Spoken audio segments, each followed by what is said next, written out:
Ngayong 2026 maghanda tayong lahat kasi ang dami na mga naglipan ng mga bagong ola or yung mga fly-by-night talaga naman. Sa video na ito, ibibigay ko sa inyo ang top 5 na super legit na pwede yung utangan ngayong 2026. Tara na, re-review na natin mga Mimarya!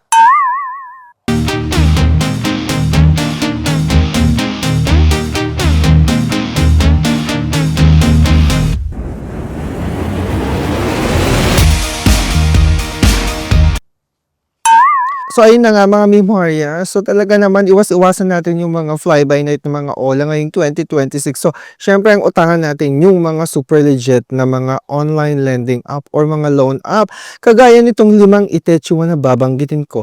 Disclaimer lang mga Memorya, hindi po ako endorser at hindi rin po ako promoter ng mga online lending apps na Itechu Warrior. Ako lamang po ay nagre-review at nagbibigay kaalaman, awareness sa inyong lahat sa mga online lending na inyong dapat uutangan at hindi uutangan. Dito sa channel na Itechu, nagbibigay tayo ng review about financial products and services such as loans, savings, credit cards, and of course, yung pag-jumay-jumay natin ng mga ola. Kaya sa mga bago pa lang sa aking channel, don't forget to subscribe at click mo yung notification bell para every time na magkakaroon tayo ng ganito yung mga video review, kayong unang majajamba na ng chika bam bam. Nangunguna itong si Home Credit. Matagal-tagal na rin ako, Mima, na talaga naman customer or utangera. utangera ng Home Credit. At alam ko naman na super legit ang Home Credit at hindi talaga siya basta-basta utangan. Kasi may proseso yan. Para sa akin, based on my experience, Home Credit isa sa mga talagang magandang utangan kasi nga nandiyan na siya noon pa, traditional lending na talaga siya at hindi mo talaga siya pwedeng iskamin. So, syempre, maganda rin nga utangan sa Home Credit kasi nga, from time to time, magkakaroon ka ng mga offers. Kasi meron silang app, di ba? Sa Android at saka sa App Store, available siya. Dito, makikita mo talaga yung mga offers na available sa'yo from time to time. So, sa akin kasi meron pa akong existing loans. So, meron akong product loan at saka cash loan kay Home Credit. At saka meron pa akong keyword mga Memorya. So talaga naman paldo-paldo tayo dyan sa mga pautangan ng Home Credit. And of course, dito mismo, as you can see, mga Memorya, as you can see dyan mismo sa dashboard or homepage ng Home Credit, dyan mo makikita yung mga offers na available sa'yo. Sa akin, meron akong 10,000 pesos na offer na naman sa product loan, which is hindi ko siya pinatulan today because meron pa akong binabayaran. Ayaw magkapatong-patong. Kasi may mga existing loans pa akong binabayaran today. Cash loan, diba? Meron pa akong product loan at saka keyword talaga naman. Pero as you can see dito mismo sa kanyang app, dito yung makikita yung mga iba't ibang mga products na pwede yung utangan sa kanya. Like appliances, computer or accessories, mga ganyan-ganyan. Mga cellphone, mga ganyan. So, ang dami talaga. Napakaganda yung kanyang app.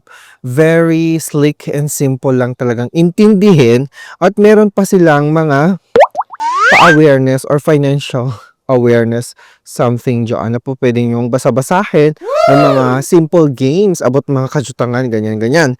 And of course, kung jujutang kayo kay Home Credit, make sure na talaga naman i-download nyo yung Home Credit app. Huwag kayong basta-basta mag-download ng mga app na naglipa na dyan sa mga App Store or Play Store. Dito tayo sa mga super legit kasi si Home Credit nandito na siya noon pa. Though, ang disadvantage kasi ng Home Credit, yung mga agent nila, napakakulit nila. Sa panahon ng singilan, 5 days pa nagre-remind na sila. Pero, hindi naman sila nang haharas. Oo, tawag lang sila ng tawag kasi nga, kung hindi ka nagbabayad ng on time, talagang tatawagan ka nila ng bonggang-bonga. Aaraw-arawin ka nila. Pati yung contact reference mo, aaraw-arawin. Hindi naman buong phone book mo tatawagan nila. Yung mga contact reference lang talaga na nilagay mo dun sa application, like yung relatives mo or kaibigan mo. Kasi dalawa or isa lang naman ang kailangan nilang contact reference. Yung nanay ko kasi yung nilagay kong contact reference na relative. So yung tinatawag-tawagan nila araw-araw yung nanay ko na yan. Kapag hindi nila ako matawagan, kasi hindi ko siya sinasagot. Kasi alam ko naman na magbabayad naman ako on time. may mga times talaga na nale-late ako at hindi ako nakakapagbayad on time. Pero okay naman sa akin yun kasi binabayaran ko naman yung penalty din naman ng home credit. Anyways, kapag ganun kasi, meron siyang ₱200 na penalty kapag na-late ka. And ang kagandahan kasi nitong si home credit, kapag due date mo, bibigyan ka pa ng 5 days. Bibigyan ka pa ng 5 days grace period para mabayaran mo yung utang mo or yung installment mo, mga mimaya. So tara na, dito na tayo sa susunod. Ang susunod na pwedeng utangin 2026 na talaga naman, super legit, si Cash Express. Alam niyo naman si Cash Express, from the word itself, napakabilis niya mag-disburse. Hindi lang basta-basta si Cash Express kasi nga, SEC-registered siya, CIC accredited pa siya. Kaya wala ka talagang masasabi sa kanyang legitimacy itong si Cash Express. And nag-offer siya from 1,000 up to 20,000 pesos. Talaga naman. At ngayon, ngayong taon na to, bago magtapos ang 2025, humabol na kayo mga memorya kasi meron siyang pag-giveaway itong si Cash Express na year-end promo nila. Kung saan mananalo ka, magkakaroon ka ng chance na manalo ng iPhone 17 at saka meron ding 10 lucky winners na mananalo ng SM gift card. So talaga naman, so from 1,000 pesos up to 20,000 pesos ang pwede mong jutang kay Cash Express. Siyempre, given na to sa kanya kasi from the word itself, pangalan pa lang, Express, hindi ba? Very fast, easy, and convenient. Itong si Cash Express, only 15 minutes malalaman mo na ang resulta ng application mo. And then, up to 20,000 pesos ang pwedeng mag-utang. Hindi naman yung isang bagsakan na 20,000 pesos ang ipapautang sa'yo. Syempre, kailangan magpakitang gilas ka muna kay Cash Express. And only one valid ID ang kailangan mo sa kanya. Hindi mo na kailangan ng pagkadaming mga dokumento. Hindi gaya ng mga ibang lending na nangihingi pa sila ng payslip, COE at kung anek-anek-anek. Yes, etong si Cash Express po, hindi mo na kailangan po mag-submit ng payslip. At hindi lang siya 7 days. Yes, meron naman 7 days itong si Cash Express na terms. Pero, you can pay up to 6 months. 6 months si Cash Express as installment. So, kung hindi mo kayang buuin or bayaran ng buo within 7 days or 14 days, pwede mo siyang gawing installment up to 6 months. And meron din silang mga options of repayment or payment options. Pwede kang mag-minimum payment, pwede kang, mag-installment, pwede mong gawing installment, or buuin talaga yung babayaran mo. Napakaganda nito sa mga first-time jutangera. Kapag hindi ka pa nakapag-apply or nakapag-try ng Cash Express, meron silang pa-promo na 0% interest for the first 7 days? Akalain mo yun? Para sa mga first-timers, talaga naman.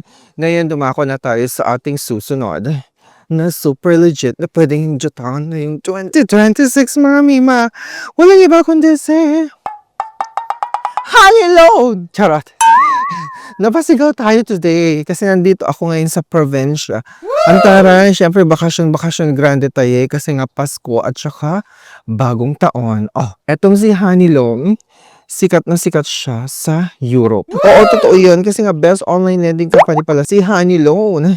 Diba nagawaran siya ng best online lending company sa Europe. Etong si Honey Loan, hindi rin siya nanghihingi ng payslip. Si Honey Loan. At saka meron din siyang pa-promo na, kumbaga first loan mo free of interest. Ang pinaka-minimum na pwede mong majutang kay Honey Loan is from 1,000 din up to, let's say, up to 10,000 for first time. For first timers ha. Pero kapag repeated clients ka na, pwedeng sumagad yan up to 30,000 pesos. Ayan o. 30,000 pesos sa mga repeated clients na good payer na sa Honey Loan. At syempre, 24 hours a day ang pwedeng pagjutang sa kanya. Oo. Pwedeng magawing madaling araw kung nangangailangan ka. Kasi etong si Honey Loan, maganda siya as sa emergency loan. Lalo na ngayon, di ba? Ang dami nating gastusin ngayong Kapaskuhan at saka yung bagong taon. So, pagbalik na naman natin ng bagong taon, wala na tayong pera, te. Oh, no!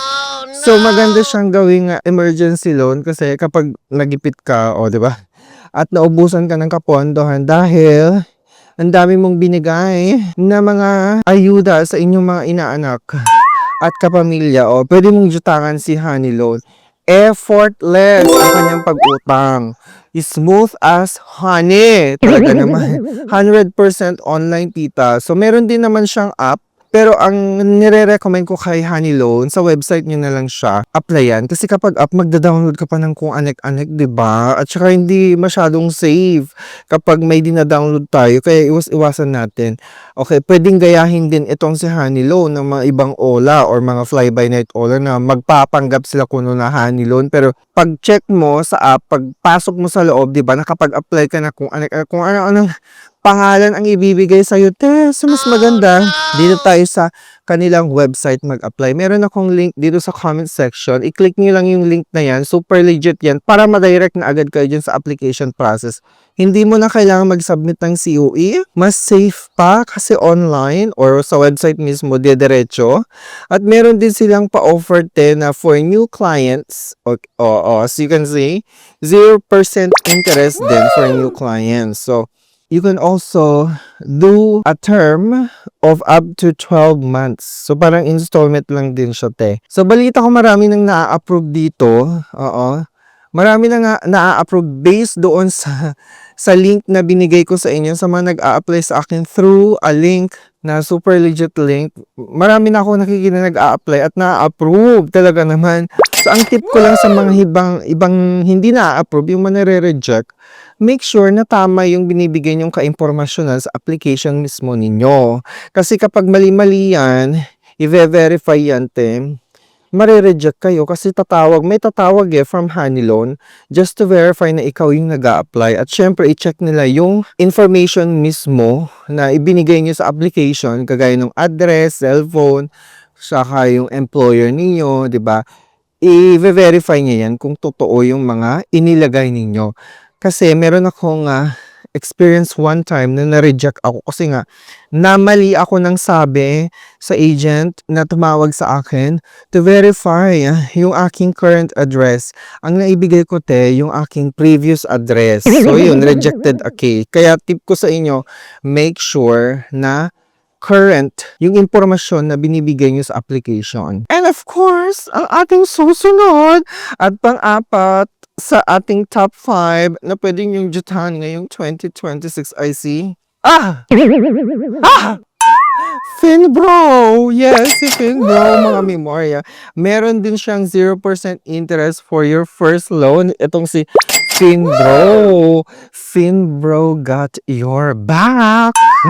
So, maganda rin siya as emergency loan talaga itong si Finbro kasi hindi mo na rin kailangan mag-download ng app. And of course, ang pwede mong majutang sa kanya is from 1,000 pesos. 1,000 pesos up to 50,000 pesos, mga mima. So, malaki-laki itong si Finbro, no? So, yung pagjutang dito sa mga loan na itechua kagaya ni Finbro is syempre hindi naman bagsakan na 50,000 pesos ang i-approve sa'yo, te. Di ba? Kailangan magpakitang kills ka talaga at unti-unti, gradually yan, tataas at tataas ang inyong pwedeng majutang sa kanya.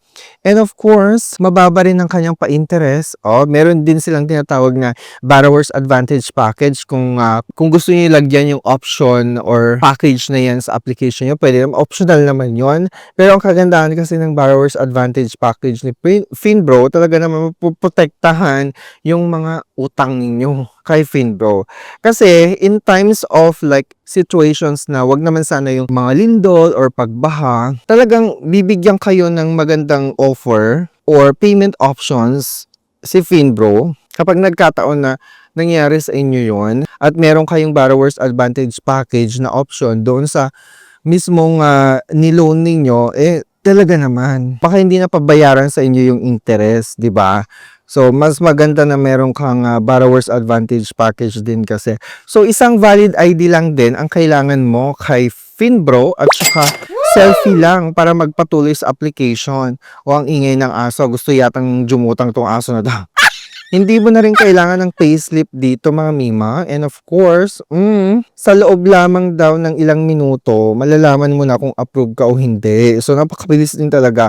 And 24/7 ang kanyang pagjutang. So, magre-register ka sa kanilang website. O syempre, hindi mo na kailangan ng app, hindi ba? So, mayroon din akong link dito na super legit na pwede nyo i-click para ma-direct na agad kayo at iwas scam. Kasi syempre, sabi ko nga sa inyo kanina, maraming mga nagpapanggap na kuno Finbro siya, pero mga fly-by-night ola pala. Kaya iwas-iwasan yung pagda-download ng mga online lending app na hindi naman verified. Kaya, sabi ko sa inyo, kung gusto niyo umutang dito sa mga to, check niyo yung comment section ko. And of course, marami din nagsasabi na mabilis ang kanyang paserbisyo. At marami na rin akong naririnig na komento or positive feedback na nakautang kay Finpro. Talaga naman, okay po siya. Hindi po siya nanghaharas. Itong si Finbro. So talaga naman, paldo-paldo tayo mga Mimar. Okay, ito na yung pinaka-last na ating legit loan na pwedeng yung jutawan. I see. Si Salmon, yes, si Salmon. Si Salmon ay hindi lang siya pautangan. Meron din siyang savings Bangko na po siya, si Salmon. May pa-savings na po siya, pero hindi pa ako nakakapag-apply ng savings sa kanila. Pero balak ko kasi balita ko malaki ang kanyang interest pag nag-ipon ka kay Salmon. Pero syempre, dumako tayo dito sa Salmon loan product, lalong-lalo na dito sa Salmon Credit. Kasi itong si Salmon Credit ang ganda niya. Kasi nga, up to 250,000 pesos ang maibigay sa yung credit limit. So kapag ikaw ay first timer at kakagraduate lang pero may trabaho na, nakakapag-ipon ka na, meron ka ng sapat na talaga namang ipon, 'di ba? Sa pagtatrabaho mo at saka fresh graduate ka, wala kang any background sa pagkakaroon ng mga credit card, ganyan. Well, this is the best entry for you. Itong si Salmon Credit. Kasi meron siyang free annual fee. Okay, forever 'yun, walang annual fee. At saka up to 250,000 pesos ang credit limit na pwedeng ma-approve sa'yo, May 0% interest din siya up to 62 days. Just pay in full during your grace period. And, hindi lang siya virtual. Ang pagkakaroon ng Salmon Credit. Pwede mo rin siyang gawing physical. So, parang credit card talaga na meron kang card na hinahawakan na you can use it to pay on physical stores or sa merchants sa mall at saka sa online. Kapag online kasi pwede mong gamitin yung physical card din at saka sa virtual. Pero mas maganda na gamitin mo yung virtual kasi itong virtual card na to pang online talaga for online transaction. Mas safe siya. At ang ganda. When it comes to safety and security ng kaimpormasyonan mo, ang ganda ng Salmon. Kasi nga, you can freeze. Pwede mong patigasin. Pwede mong i-freeze yung card mo at any time sa mismong app. You can block any suspicious transactions instantly para hindi magamit. And no details on the card or may total privacy ka talaga. Siyempre, yung card details mo ay hindi mai-emboss doon mismo sa physical card. Pangalan mo lang yung nandun sa likod. Napaka-safe niya kasi siyempre kapag ibibigay mo yung physical card mo sa cashier, magbabayad ka sa mall, hindi nila masisilip yung kaimpormasyon. Kasi may mga times na worry ako kapag ginagamit ko yung aking ibang credit card. Like pag mag-grocery ako, may mga ini-input sila doon sa kanilang kahera. 'Di ba? And nakikita ko, nasisilip ko, ini-input nila yung expiry date. Pati yung pangalan ko. Pero yung CVV, hindi talaga pwede yun. Kasi nga, security code yun ng card mo. So, kapag nakuha yun, talaga naman, baka malaki ang chance. Malaki ang chance talaga na ma-hack or malimas ang inyong ka-credit card. Kaya, kay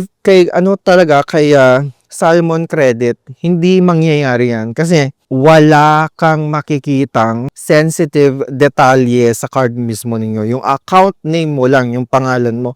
And no opening fees. So, hindi ka magbabayad ng kung anek-anek. Very flexible siya, kasi pwede mo siyang gamitin QR Pay or QRPH. Tapos, pwede ring mag-cash in. Kung magka-cash in ka, gagamit ka ng e-wallet o 'di ba, sa pagbabayad. And maganda siya kasi nga pwede mong i-transfer yung available credit limit mo. Pwede mong i-transfer yung available credit limit mo sa Salmon sa e-wallet or bangko mo. So meron silang mga ganun, credit to cash.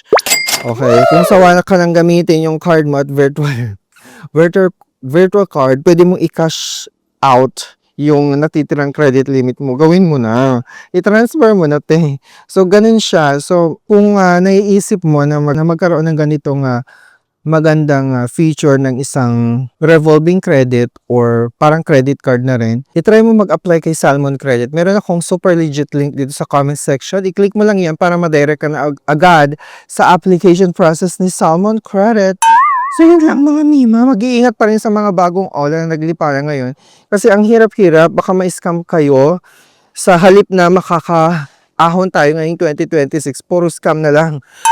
Yung mga ida-download nating mga OLA. Talaga naman. So, itong top 5 na pwedeng utangan ngayong 2026 ay mga legit. Kaya wala kang worry kung nanghaharas itong mga ito. Hindi po sila nanghaharas, for your information. Maraming salamat. Balitaan nyo naman ako kung na-approve na kayo sa isa sa mga pautangan na iti. And I, thank you.